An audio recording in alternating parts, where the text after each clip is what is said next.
let's not bury scandals over scandals. I think let's follow things to conclusion. Like now we'd like to still know and see with as much vigor what's happening in the NYS cases, you know, what's happening in this sugar thing to the very end, so that we're not leaving things hanging. We're not starting with this and then something else comes up and it distracts us and then we move on to something else and so on. So I think the media has done a good job. I think there are issues that Joy has raised that need to be looked at right of reply, because once your name is on the newspaper or once you are on TV, you know, whatever you say after that, Kenyans just say this one is corrupt, this one should go.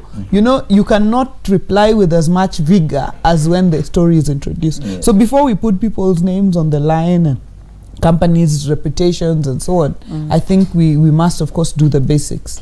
So yes. But would we say that the media has become bolder this time around? Because definitely. The whole of last year we talked a lot about politics. All the headlines were about Jubilee, NASA, election, repeat election.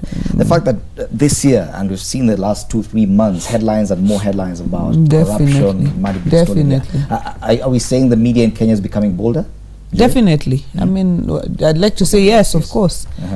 We've seen in the last couple of, 1 month, 2 months, page 1, 2, 3, 4, 5, various scandals, you know, being brought out. We are not fearing to put who is who there and so on. So I think that is definitely, there's definitely an improvement, and we hope it keeps up. Have you noted that, well, perceived improvement, that media this time around is bolder? It's actually a proper improvement, and like you said, last year we had so much politics, but some of these things were happening right under our noses, and none of us was bothering with it because we're all focused on the elections. It's good that now we've decided, you know what, let's look at something else other than elections. And that was part of the criticism that we had in the earlier part of this year, that we are still having political hangover.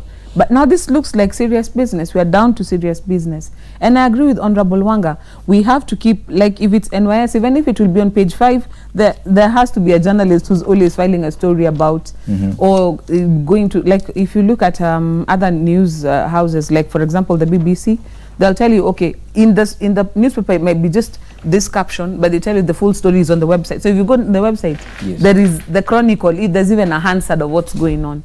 That is the only way, because the fight against corruption wins when you shine the light in the darkness. That's when people go scurrying, because most of the people who are involved in shadowy business don't want their faces to be known. They still want to be an elder in church, they want to be a respected member of society, but if their faces is splashed on the screens, then even for them, for the others, it becomes a deterrent.